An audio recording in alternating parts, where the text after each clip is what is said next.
Bro,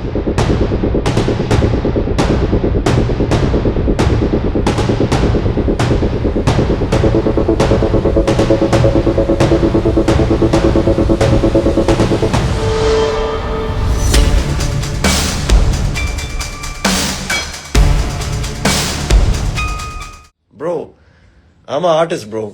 Bro, I'm an artist, bro. I'm an artist, bro.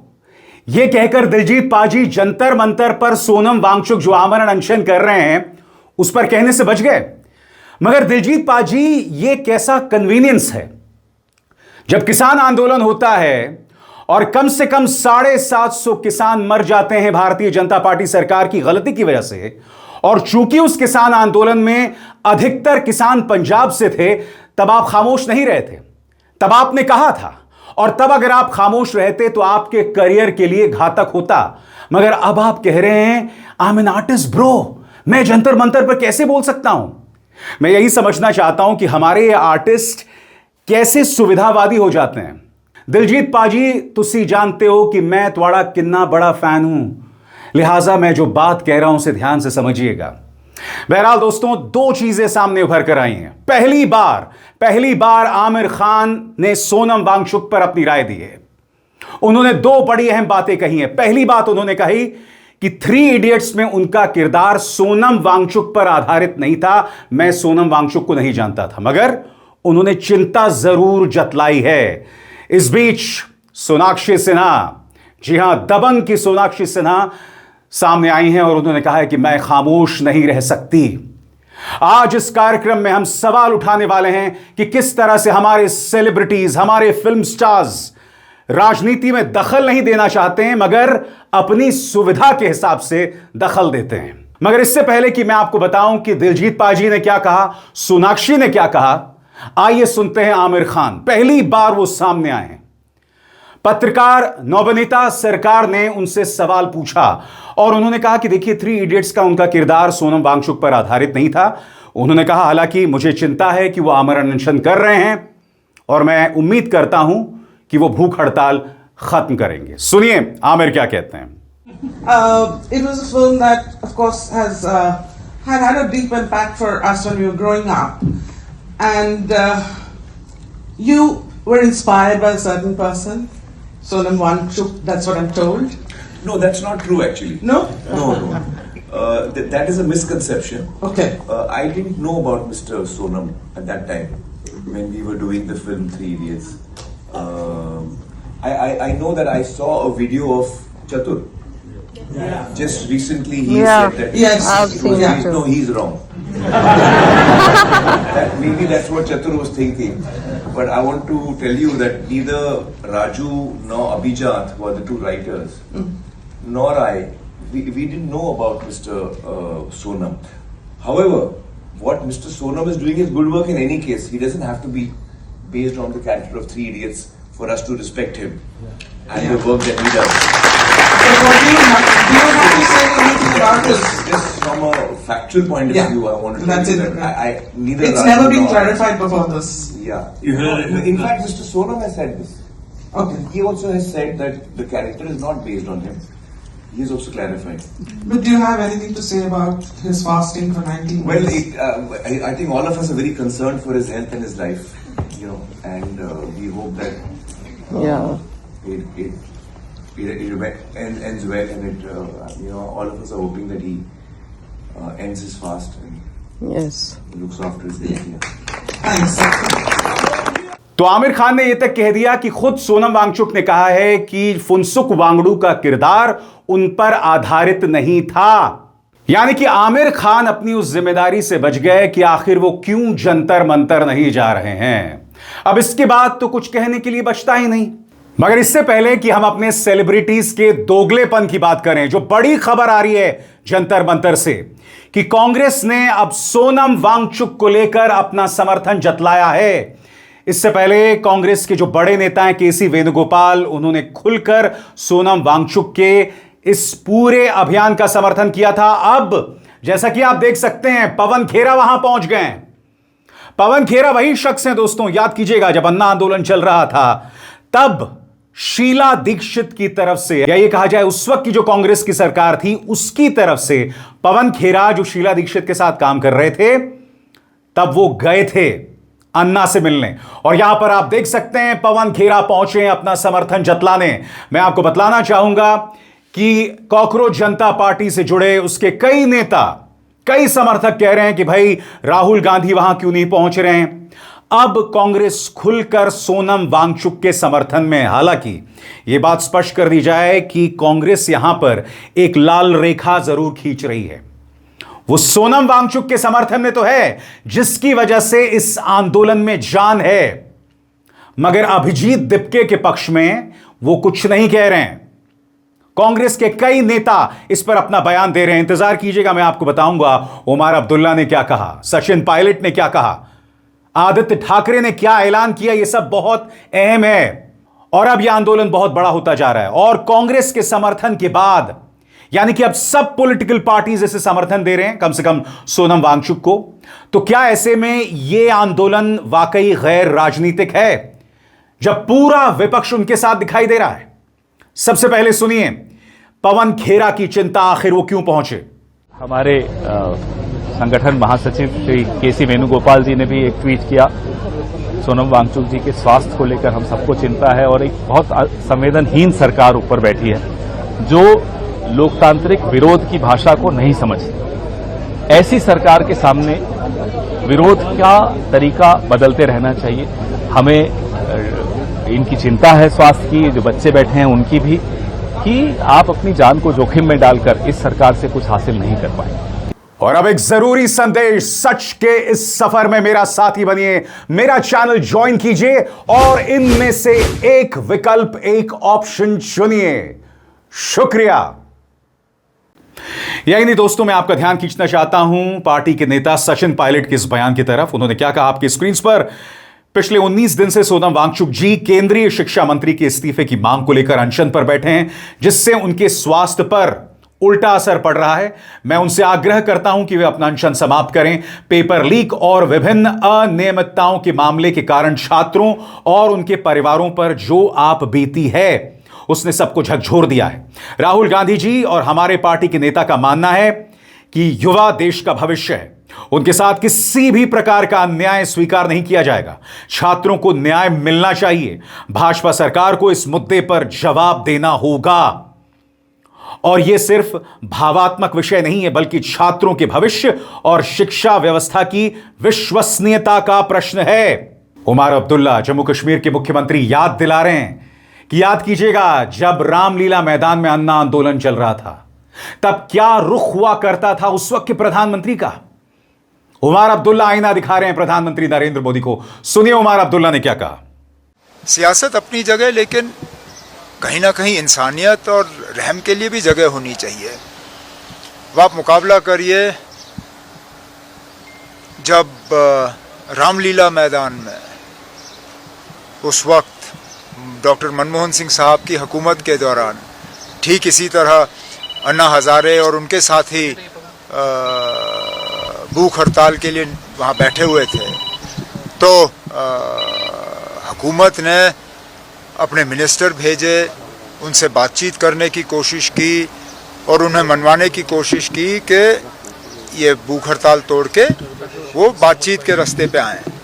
लेकिन सोनम वांगचुक के साथ अभी तक बातचीत करने की कोशिश नहीं की गई। अब आगे हुकूमत का क्या रवैया रहेगा हम नहीं जानते, लेकिन सोनम वांगचुक साहब के सेहत के लिए तो हम ज़रूर फिक्रमंद हैं।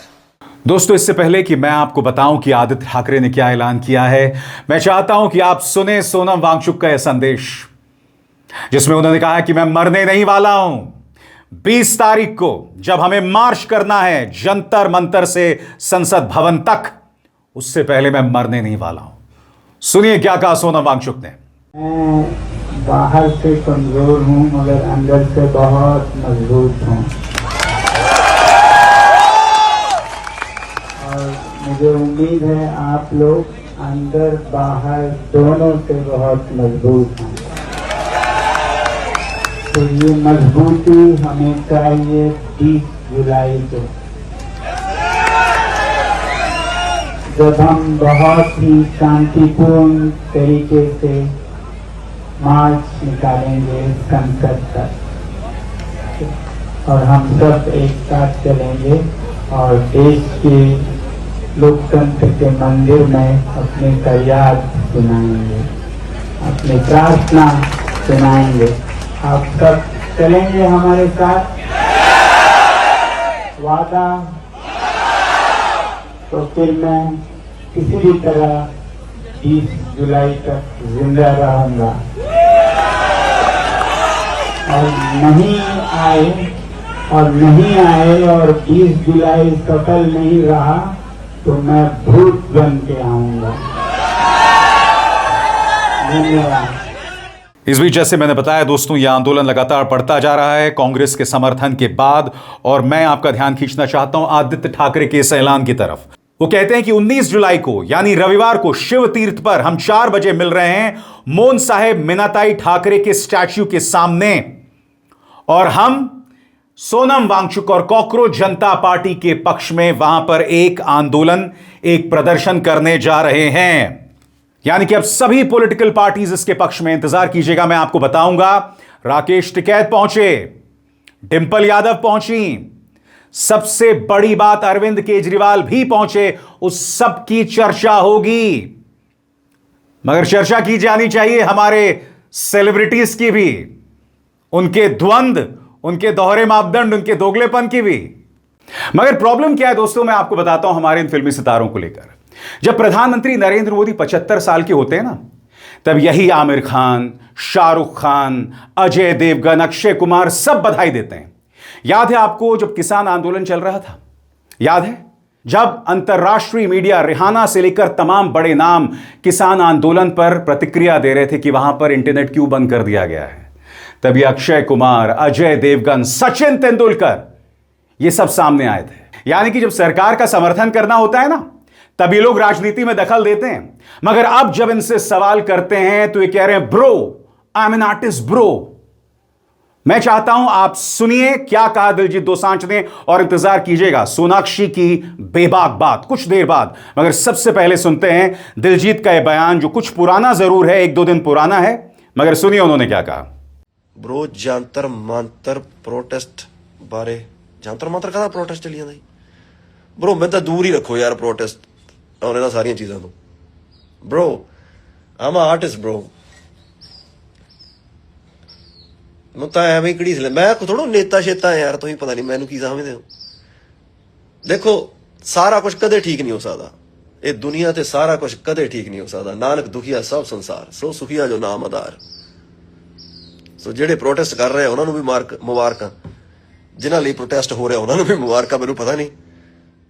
दिलजीत जी मैं समझना चाहता हूं, आप जब कह रहे हैं ना जंतर मंतर मुझे दूर रखो, I am an artist bro, प्रधानमंत्री नरेंद्र मोदी से आपकी मुलाकात हुई थी, क्या ये इसका नतीजा है? मैं समझना चाहता हूं। और मैं जानता हूं दिलजीत पाजी की जो कट्टर फैंस हैं वो नाराज हो रहे होंगे। तो चलिए मैं आपसे एक सवाल पूछता हूं। जब किसान आंदोलन हो रहा था ना, तब दिलजीत पाजी कंगना रनावत से भिड़ गए थे। जब किसान के लिए वो लगातार बोल रहे थे, तब पंजाब के सभी बड़े सितारे, सिंगर्स किसान के लिए अपनी आवाज बुलंद कर रहे थे। तब दिलजीत पाजी ने भी अपनी बात रखी थी। अगर उस वक्त दिलजीत पाजी या पंजाब के वो तमाम एक्टर्स, सिंगर्स खामोश रहते ना, तो उनका करियर खत्म हो जाता। क्यों? क्योंकि 750 किसान मारे गए थे उस आंदोलन में, भारतीय जनता पार्टी की बेरुखी की वजह से। वो बीजेपी जिसने हमारे किसानों को आतंकवादी, खालिस्तानी, अर्बन नक्सल बताया था, फिर भी बातचीत कर रही थी। तो मैं समझना चाहता हूं दिलजीत पाजी, उस वक्त आपने क्यों नहीं कहा I am an artist bro? यह सवाल पूछा जाना चाहिए ना इन लोगों से। आपने तब क्यों नहीं कहा I am an artist bro? अब आप क्यों कह रहे हैं? क्या प्रधानमंत्री नरेंद्र मोदी से जो आपकी मुलाकात हुई है, यह उसका परिणाम है दिलजीत पाजी? यह मैं समझना चाहता हूं। और मैं फिर कहना चाहता हूं दोस्तों, जो मैंने हर बार कहा है, यह आदमी सोना है दोस्तों। मैं बहुत बड़ा फैन हूं इस आदमी की शख्सियत की, इसकी मासूमियत की, इसके भोलेपन की, इसके टैलेंट की। यह आदमी सुपरस्टार है, इसमें दो राय नहीं है। मगर यह जो बात उन्होंने कही है ना, यह बहुत ही सुविधावादी बात है। दिलजीत पाजी, आप अक्षय कुमार, अजय देवगन, सचिन तेंदुलकर नहीं है। जी हां, सचिन तेंदुलकर। इंडियन क्रिकेटिंग इतिहास के अब तक के सबसे बड़े सुपरस्टार। मगर आप जानते हैं किस तरह से वो भारतीय जनता पार्टी की राजनीति का खिलौना बन गए हैं। इससे बड़ी त्रासदी क्या हो सकती है? बहरहाल मैं चाहता हूं आप सुने सोनाक्षी सिन्हा ने क्या कहा है कि मैं खामोश नहीं रह सकती। मैं उम्मीद करता हूं जो बात सोनाक्षी ने कही है वो एक नजीर साबित होगी और कई फिल्मी सितारे सामने आएंगे। सुनिए क्या कहा सोनाक्षी ने।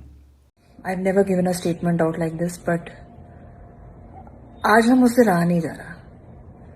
सोनम वांगचुक, हम सब इन्हें जानते हैं। हम जानते हैं कि इन्होंने हमारे देश के लिए क्या किया है, इनकी अचीवमेंट्स क्या है, इन्होंने कितने अवार्ड्स जीते हैं।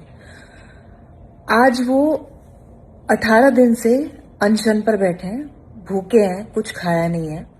ये किसके लिए बैठे हैं? ये उन बच्चों के भविष्य के लिए बैठे हैं जो उन्हें दिख रहा है कि बर्बादी की तरफ जा रही है। ये उन बच्चों के लिए लड़ रहे हैं जिन्होंने अपनी जान खो दी। ये एक सिस्टम के खिलाफ लड़ रहे हैं जो सही तरीके से नहीं चल रहा। आप जानते हैं, मैं जानती हूँ, सब जानते हैं।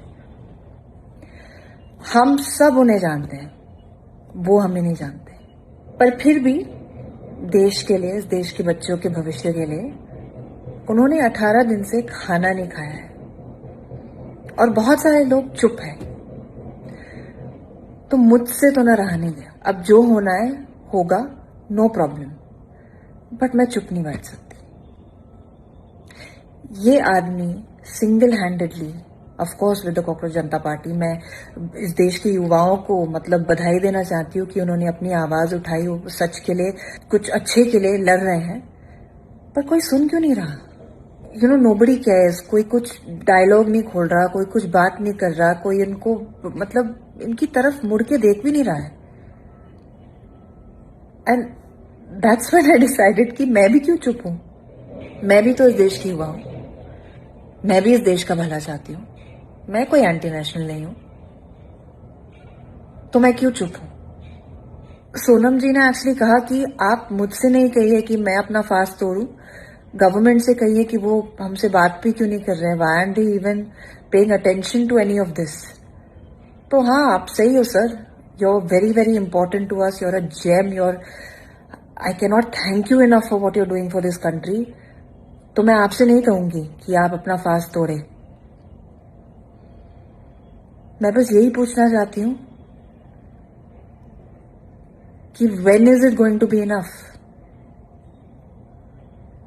जब ये आदमी मर के चले जाएंगे तब आप उठेंगे, और वो किसकी रिस्पॉन्सिबिलिटी होगी? ठीक नहीं हो रहा जो हो रहा है। I just wanted to say that. I think हमें तो डेफिनेटली अपनी आवाज उठानी चाहिए, हमें अपनी आंखें खोलनी चाहिए, कोई और खोले ना खोले। जय हिंद। अक्सर जब इन फिल्मी सितारों से सवाल पूछा जाता है तो वो कहते हैं हमें राजनीति से दूर रखिए। मैं समझ सकता हूं, क्योंकि जब आप राजनीति में दखल देते हैं तो आपकी हालत खराब कर दी जाती है। याद कीजिएगा क्या हुआ था जब मनोहर पारिकर रक्षा मंत्री थे। तब आमिर खान ने अपनी बीवी का हवाला देते हुए कहा था कि देश भर में जो मॉब लिंचिंग हो रही है वो उससे चिंतित हैं, और उनकी बीवी ने कहा था कि मैं चाहती हूं कि मेरा बेटा फॉरेन चला जाए क्योंकि यहां तो उसे लिंच कर दिया जाएगा। तब आपको याद होगा आमिर खान से जुड़े जो तमाम ब्रांड्स थे उन्हें छीन लिया गया था, और इसमें मनोहर पारिकर, स्वर्गीय मनोहर पारिकर ने एक अहम किरदार निभाया था। कहने को रक्षा मंत्री, मगर जो काम उन्होंने किया था वो क्या ही कहा जाए। तो मैं समझ सकता हूं ये डर है, मगर मैं एक सवाल पूछना चाहता हूं। आज अगर दिलजीत दोसांझ जंतर मंतर जाते हैं, अपनी बात रखते हैं, तो क्या भारतीय जनता पार्टी में, खासतौर से इस दौर की बीजेपी में हिम्मत हो सकती है? अगर दिलजीत दोसांझ के खिलाफ भाजपा सरकार कुछ करती है तो बीजेपी का पंजाब में घुसना मुश्किल हो जाएगा। अरे भाई, अपनी ताकत को समझिए। मैं आपसे एक सवाल पूछना चाहता हूं। आपके पीछे एक जनता है, एक मास है, पैसा है। अगर आपके तर्क पर मेरे जैसे पत्रकार चलें तो मुझे तो सत्ता से सवाल पूछना बंद कर देना चाहिए, क्योंकि मेरे साथ तो मेरे सब्सक्राइबर्स हैं, मेरे दर्शक हैं, और मेरे साथ कोई पॉलिटिकल पार्टी नहीं है, मेरे साथ कोई भीड़ नहीं है जो मेरे लिए सड़कों पर उतर आएगी। मगर फिर भी मैं सवाल करता हूं, और बावजूद इसके कि मुझे इनकम टैक्स ने परेशान किया, ईडी ने परेशान किया, एंटी टेरर सेल ने परेशान किया। मेरे घर जब रेड मारी गई थी तो गोदी मीडिया के बेवड़े और बिके हुए पत्रकारों ने मेरे लिंक्स आतंकवादियों तक से बताए थे, चाइना से बताए थे, ये तक सामना किया है मैंने। तो ये अपने आप में बहुत ही कमजोर तर्क है जब आप कहते हैं bro keep me out of politics. नहीं साहब, एक आर्टिस्ट राजनीति से दूर नहीं रह सकता, खास तौर से हम जिस दौर में जी रहे हैं। 2014 से पहले ये जूही चावला, ये अनुपम खेर, अमिताभ बच्चन सब बोलते थे पेट्रोल के बढ़े हुए दामों पर। आज अमिताभ बच्चन कहते हैं कि मैं चुप रहूंगा, और अनुपम खेर वो तो भारतीय जनता पार्टी के सबसे घटिया और वाहियात प्रोपेगेंडिस्ट बन गए हैं। राम मंदिर में चंदा चोरी हो रही है और ये व्यक्ति राम मंदिर पर एक फिल्म बन रही है, उसमें अशोक सिंघल का किरदार निभा रहा है। आपको तो चंपत राय का किरदार निभाना चाहिए साहब। यह बात समाजवादी पार्टी के प्रवक्ता राजकुमार भाटी ने कही थी, मगर बहुत ही फिट बैठती है आप पर। आपको चंपत राय का किरदार निभाना चाहिए, हालांकि आप तो उन्हें भी हीरो समझते होंगे। बहरहाल कई लोग सामने आ रहे हैं दोस्तों, जैसा कि आप देख सकते हैं सांसद डिंपल यादव वहां पहुंची, इसके अलावा राकेश टिकैत वहां पहुंचे और राकेश टिकैत ने कहा बताइए आपको कितनी जनता चाहिए, कितने ट्रैक्टर्स चाहिए 20 तारीख को। और आप जानते हैं 20 तारीख को कॉकरोच जनता पार्टी जो है वो जंतर मंतर से संसद तक का मार्च करने वाली है। सबसे पहले सुनिए क्या कहा राकेश टिकैत ने। अरे ट्रैक्टर ट्रॉली यहाँ नहीं है तो वे सब तैयार है, चिंता मत करो। वे यहाँ नहीं है लेकिन चिंता मत करना, वे गांव में भी खड़े हुए हैं तो तैयारी खड़ी, वे तैयारी है, चिंता न करना। यहाँ पे सब लोग खेती किसानी गांव देहात के सब उसी के लोग हैं। तानाशाह बादशाह का अंत होगा। और जैसे मैंने बताया डिंपल यादव भी पहुंची। डिंपल यादव ने कहा मैं एक मां हूं, अखिलेश पिता हैं, बच्चों के साथ जो हो रहा है हम खुद को उससे दूर नहीं रख सकते। सुनिए क्या कहा डिंपल ने। मैं खुद एक मां हूं और मैं समझ सकती हूं आप छात्रों का दर्द क्या है, और अखिलेश जी एक पिता है, वो भी समझ सकते हैं कि आपका दर्द क्या है, कि बच्चों की क्या एस्पिरेशंस होती हैं, उनके क्या ख्वाब होते हैं, वो कहां आगे बढ़ना चाहते हैं। लेकिन भारतीय जनता पार्टी वाली सरकार है वो सरकार है जिन्होंने न केवल देश को पीछे करने का काम किया है बल्कि इस देश के युवाओं को भी पीछे धकेलने का काम किया है, खड्डे में डालने का काम किया है। और मुझे पूरा भरोसा है और मैं सभी युवाओं से कहना चाहूंगी कि 20 तारीख को क्योंकि यहाँ से संसद तक का मार्च होगा तो सभी युवा आए और बढ़ चढ़ के इस मार्च में हिस्सा लें, क्योंकि ये आपके हक, अधिकार और सम्मान की लड़ाई है। और इस हक, सम्मान, अधिकार की लड़ाई में अगर युवा पीछे रह जाएगा तो देश आगे कैसे बढ़ेगा। और अरविंद केजरीवाल भी वहां पहुंचे। अरविंद केजरीवाल ने भी अपनी आवाज बुलंद की। हालांकि आम आदमी पार्टी शुरू से ही कॉकरोच जनता पार्टी का समर्थन करती रही है। सुनिए अरविंद ने क्या कहा। धर्मेंद्र प्रधान को तो इस्तीफा देना चाहिए, लेकिन सोनम वांगचुक को देश का एजुकेशन मिनिस्टर बनाना चाहिए। बहरहाल आज जब मैं आपसे बात कर रहा हूं 17 तारीख को देहरादून में राहुल गांधी की रैली है, छात्रों की गूंज। क्या उसके बाद राहुल गांधी भी जंतर मंतर जाएंगे और सोनम वांगचुक से मिलेंगे? यह अहम सवाल है। हालांकि उनके कई संस्थापक जो हैं कॉकरोच जनता पार्टी के, वो राहुल गांधी की आलोचना करते रहे हैं, ये कहते रहे हैं कि भाई विपक्ष तो कोई काम नहीं करता। अभिजीत दिपके ने तो राहुल गांधी की भारत जोड़ो यात्रा को एक ट्रैवल व्लॉग बता दिया था। हालांकि मैं एक इंटरव्यू में उन्हें सुन रहा था, उन्होंने कहा कि भाई वक्त के साथ इंसान की राय बदलती है। अब वो वही बात नहीं कह रहे हैं जो उन्होंने राहुल गांधी के बारे में पहले कही थी। बहरहाल मैं चाहता हूं दोस्तों, व्यंग्यकार वरुण ग्रोवर ने अपने अंदाज में शिक्षा मंत्री धर्मेंद्र प्रधान को क्या नसीहत दी है जिसके जरिए वो बच भी जाएंगे और सोनम वांगचुक अपना आमरण अनशन छोड़ भी देंगे। सुनिए, मैं चाहता हूं आप इसे पूरा सुने। तो ये जो बवाल चल रहा है, mister Sonam Wangchuk hunger strike पे बैठे हैं, डिमांड कर रहे हैं कि एजुकेशन मिनिस्टर आकर बात करें, इस्तीफा दें। तो मेरे पास एक कमाल का आइडिया है एजुकेशन मिनिस्टर के लिए कि आप ये फॉलो करेंगे तो आपको इस्तीफा भी नहीं देना पड़ेगा and you will come out as a winner. बहुत सिंपल आइडिया है। आप मिस्टर सोनम वांगचुक को आप एक टेस्ट के लिए चैलेंज कर दो। कि हम दोनों लोग एक टेस्ट देंगे 10 नंबर का, 10 क्वेश्चन होंगे, उसमें जीके के क्वेश्चन होंगे। और अगर एजुकेशन मिनिस्टर के ज्यादा नंबर आए तो सोनम वांगचुक को एक पराठा खाना पड़ेगा, और अगर सोनम वांगचुक के ज्यादा नंबर आए तो एजुकेशन मिनिस्टर रिजाइन कर देंगे। सिंपल सा टेस्ट होगा 10 नंबर का। जनरल जीके के आजकल का जो कॉमन आजकल की जो बातें चल रही है उसमें से सवाल होंगे कि जैसे कि मतलब ये अयोध्या में जो मंदिर में चोरी हुई है उसमें एग्जैक्ट कितने रुपए की चोरी हुई है, इस तरह के जनरल जीके के सिंपल सवाल। तो Sonam Wangchuk will be very confident because he is obviously way more educated and has a way better educational background.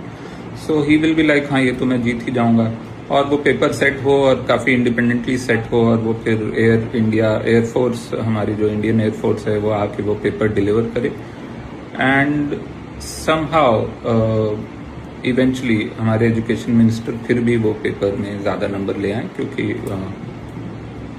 है उनके पास एक तरीका, तो वो तरीका अपनाएं और वो ज्यादा नंबर ले आएं, और फिर इवेंचुअली मिस्टर सोनम वांगचुक को पराठा खाना पड़ेगा एंड उनको एजुकेशन मिनिस्टर को रिजाइन नहीं करना पड़ेगा, and then we all can just go back home and continue with our lives, है ना। बहुत नहीं तो फंस गए हम लोग इसमें। आपने देखा था इसी मंच पर कुणाल कामरा भी पहुंचे थे, जिसमें उन्होंने कहा था कि ये सरकार सीता के पति का नाम यानी भगवान श्री राम का नाम का इस्तेमाल करती है राजनीति करने के लिए, और नीता के पति यानी कि मुकेश अंबानी की बात सुनती है। यह सरकार की राजनीति है। इसके अलावा वीरदास, जाने माने व्यंग्यकार और स्टैंड अप कॉमिक वीरदास ने क्या कहा है आपके स्क्रीन पर। I don't see why a मैं डायलॉग इज दैट हार्ड। मैं नहीं समझ सकता कि संवाद इस सरकार के लिए मुश्किल क्यों है। As a citizen I don't pretend to understand any sort of political manoeuvring. एक नागरिक होने के नाते मैं ये ढोंग नहीं करूंगा कि पर्दे के पीछे किस तरह की राजनीति चल रही है, वो बात मैं पूरी तरह से समझ रहा हूं। एक नागरिक होने के नाते कई बार मैं गलत साबित हुआ हूं। Political strategy alliances aside, as a citizen, you cannot dispute what he is fighting for. Younger citizens, आप इस बात पर विवाद नहीं कर सकते कि आखिर सोनम वांगचुक किसके लिए लड़ रहे हैं। इस देश के युवा के लिए लड़ रहे हैं। Happy to be called naive, simplistic और इग्नोरेंट। मुझे परवाह नहीं कि आप मुझे उदासीन बताएं या कम जानकारी वाला बताएं। But I see students crying for help, a citizen on a hunger strike, and I request my government to engage in dialogue. यहां पर वीरदास कहते हैं कि मैं देख रहा हूं कि किस तरह से इस देश का युवा अपनी बात रख रहा है, लिहाजा इस सरकार को बातचीत की पहल करनी चाहिए। कितनी खूबसूरत बात यहां वीरदास ने कही है, मगर भारतीय जनता पार्टी सरकार के कान में जूं तक नहीं रेंग रही है। इससे बड़ी त्रासदी क्या हो सकती है दोस्तों कि यह सरकार संवाद में विश्वास नहीं करती। अरे आपने उन्हें इजाजत दी थी जंतर मंतर में प्रदर्शन की। आप चाहे उन्हें दहशतगर्द बताइए, आप उन्हें कॉकरोच बताइए, उन्हें वायरस बताइए। साहब, भाजपा अध्यक्ष नितिन नबीन ने वायरस बताया था। यह क्या सोच है? यह किस तरह की सभ्यता है? यह किस तरह की सिविलाइज भाषा है कि आप उन्हें वायरस से लेकर आतंकवादी बता रहे हैं? और ये हमारे शिक्षा मंत्री हैं, ये सबसे बड़ी पॉलिटिकल पार्टी के अध्यक्ष हैं, और ये इस देश का दुर्भाग्य है। मगर इस मंच पर हम सवाल उठाते हैं, डंके की चोट पर सवाल उठाते हैं, और आगे भी उठाते रहेंगे। अभिसार शर्मा को दीजिए इजाजत। नमस्कार।